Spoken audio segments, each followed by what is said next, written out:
Hello दोस्तों, मैं सृष्टि सिंह आप सभी का माइंड सर्वर पे बहुत बहुत स्वागत करती हूँ।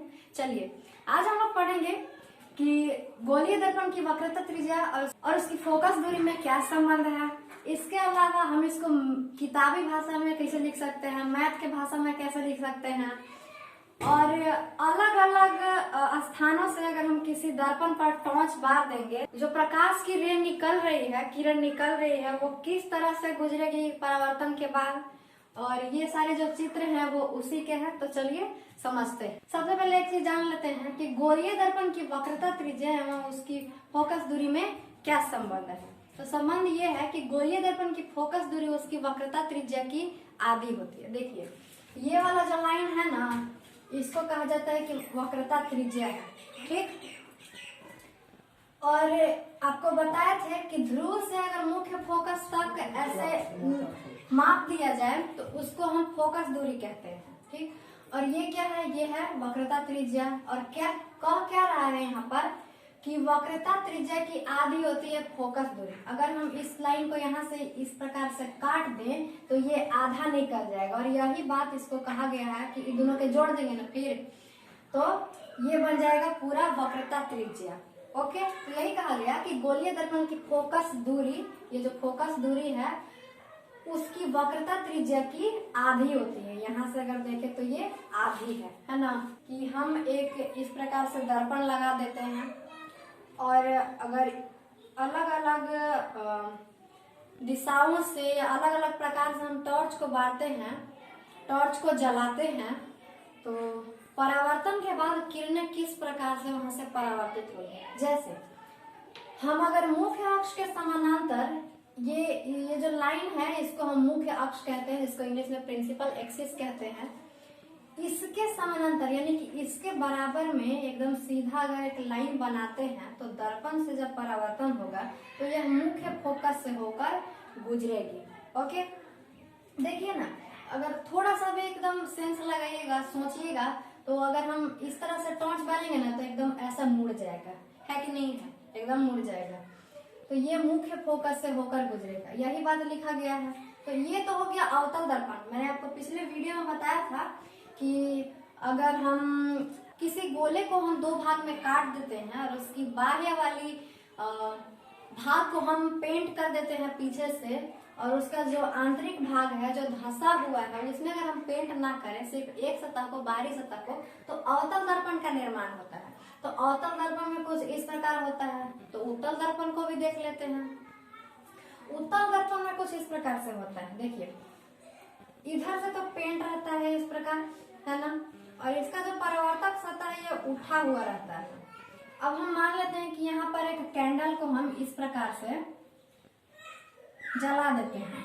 एक प्रकाश की किरण यहाँ से निकलती है। प्रकाश की किरणें तो बहुत सारी निकलेंगी, लेकिन चूंकि हमको समझना है इसलिए हम सिर्फ एक किरण को लेंगे। एक किरण को हम लेते हैं तो परावर्तक सतह उठा हुआ है, तो इसलिए ये इधर से ही परावर्तित हो जाएगी, है कि नहीं। तो उत्तल दर्पण में ना हमेशा ऐसा ही कंडीशन बनता है, इसलिए उत्तल दर्पण में जबरदस्ती का काम किया जाता है। मतलब ये कि जबरदस्ती किरण को पीछे खींच कर लाया जाता है और इसको डॉट डॉट डॉट से दर्शाया जाता है, जिस प्रकार आप देख रहे हैं। तो देखिए खींच कर ले आए तो फोकस पर आया ना, तो यही चीज है। अब इससे क्या निष्कर्ष निकलता है? निष्कर्ष ये निकलता है कि दर्पण के मुख्य अक्ष के समानांतर आ रही किरण दर्पण से परावर्तन के बाद उसके फोकस से होकर गुजरती है। दोनों चित्रों में आप देख सकते हैं। अब चलिए आगे देखते हैं। अगला कंडीशन है कि फोकस की दिशा में आपतित किरण। अभी हम लोग देखें कि समानांतर आ रही किरण का परावर्तन कैसे होता है, तो वो तो फोकस से होकर गुजरती है। लेकिन हम अगर ऐसे यूं इस प्रकार से अगर हम टॉर्च जलाते हैं तो उसका परावर्तन कैसे होगा। अगर यहाँ से किरण निकलते हैं तो उसका परावर्तन कैसे होगा। तो देखिए एक किरण को अगर हम फोकस से ले जाते हैं तो वो किस प्रकार से होगा। तो अवतल दर्पण में जब हम फोकस से लेकर के किरण को ले जाएंगे तो वो मुख्य अक्ष के समानांतर हो जाती है, देख सकते हैं, है ना। यहाँ से अगर हम टॉर्च जला दें तो एक किरण निकलती है और मुख्य अक्ष के समानांतर हो जाती है। अब आपने पढ़ा होगा कि दिन का उल्टा क्या होता है, रात होता है। तो कुछ इस प्रकार से ये वाली चीज भी है।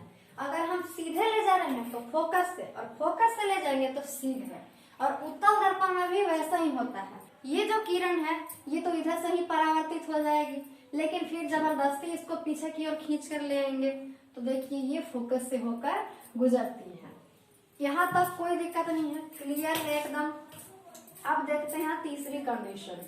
तीसरी कंडीशन क्या है कि वक्रता केंद्र की दिशा में आपतित किरण। वक्रता केंद्र मैंने क्या बताया था, वक्रता केंद्र को हम C से डिनोट करते हैं, सूचित करते हैं, और प्रिंसिपल एक्सिस पर ये C यहाँ होता है, यानी कि वक्रता केंद्र यहाँ होता है। ठीक, तो क्या कह रहा है ना कि अगर हम यहाँ से किरण को ले जाते हैं तो उसका परावर्तन कैसे होगा। तो देखिए एक किरण को अगर हम इससे ले जाएं C से, यानी कि वक्रता केंद्र से, तो उसका परावर्तन जो होगा उसी पथ पर होगा, यानी कि ये इस प्रकार से आती है और उसी पथ पर ये वापस फिर लौट जाएगी।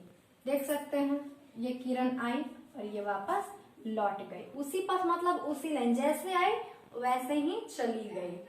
अब देखिए उत्तल दर्पण की बात करते हैं। उत्तल दर्पण में तो मैंने आपको बताया ही था कि उत्तल दर्पण में इधर से ही वापस लौट जाती है, किसकी, क्योंकि इसका परावर्तक सतह जो होता है वो उठा होता है, उठा होता है, जिसके कारण इधर से लौट जाती है। तो इसको फिर हम जबरदस्ती पीछे की ओर खींचकर ले आते हैं। अब C से ले जाएंगे किसी किरण को तो उसी पथ पर वो वापस लौट जाते हैं। तो देख सकते हैं फिर उसी पथ पर वापस लौट गई है। इससे हम क्या निष्कर्ष निकाल सकते हैं, कोई किरण दर्पण के वक्रता केंद्र C की दिशा में दर्पण पर पड़ती है तो वह परावर्तन के बाद उसी पथ पर वापस लौट जाती है। देख सकते हैं। अब चलिए देखते हैं आगे। चलिए फ्रेंड्स अब अपनी चौथी कंडीशन देखते हैं। चौथी कंडीशन ये है कि ध्रुव की दिशा में आपतित किरण कैसे परावर्तित होती है। यानी कि अगर हम इस प्रकार से यहाँ पर लाइट जला दें अगर, तो इस अगर एक किरण को हम ले लें तो अगर ये यहाँ किरण पड़ती है तो उसका परावर्तन कैसे होगा। एक किरण यहाँ पर P बिंदु पर आपतित होती है, यानी कि आती है तो ऐसे परावर्तित हो जाती है।